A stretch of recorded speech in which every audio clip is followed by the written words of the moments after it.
The potential for an accident lurks everywhere. Most parades don't begin until dusk or dawn. There are several precautions you should take during the Mardi Gras season. Chalking is a form of communication that is protected here at UL Lafayette. On-campus organization Young Americans for Liberty exercise their right to voice their opinion.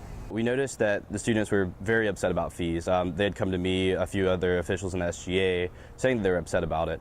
And then we realized that there could be a conservative approach to fixing the issue with the fees. Young Americans for Liberty President Caleb Moore says the Cut Them Fees campaign was inspired by the group's determination to get answers from campus administration about the rising student fees. What we decided to do is launch a campaign to make sure that the university was transparent with how it's collecting and spending money.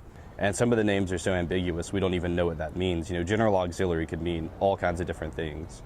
UL Lafayette freshmen Christian Edwards and Alexander Landry believe there is not a balance between fees and the cost of tuition. They're just making the fees more expensive than tuition. It's kind of going backwards from what you would expect. I mean, we get scholarships based off of tuition. We don't get scholarships based off of fees. According to Moore, this is not the group's first time talking about student fees on campus.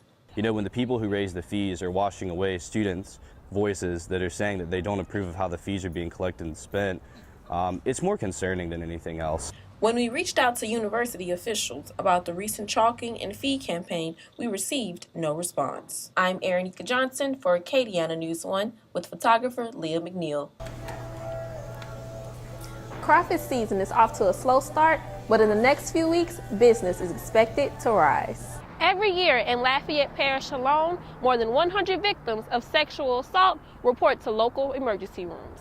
This translates to one victim every 3 days.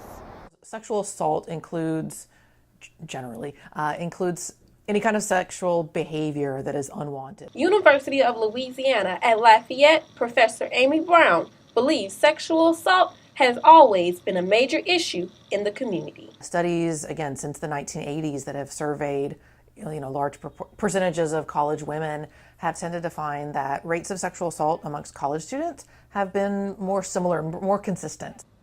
Brown says many victims often don't think they have been sexually assaulted. So they might call it like a bad date or, a mistake or, miscommunication, and they won't use that label of rape or sexual assault.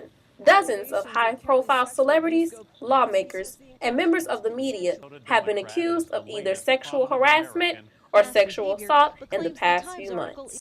Even when the perpetrator is not a famous person, then there is often still the tendency to give, especially when it's a man who has abused a woman, to often give that man the benefit of the doubt. Brown says that many cases go unreported due to three things: the stigma of reporting the crime, getting tested, and the stress that comes with taking the stand. So not all women want to go through that, so they may just decide to not go that route in order to deal with the sort of re-traumatization of dealing with the criminal justice system. Brown encourages victims to visit a local organization called Hearts of Hope for help. If you have been raped and you need to go to the hospital, then they can send someone out to the hospital to kind of sit with you, make sure that they have sane nurses who are trained in collecting evidence, but they do so in a compassionate manner to attend to the person's feelings. I'm Erineka Johnson for Acadiana News 1.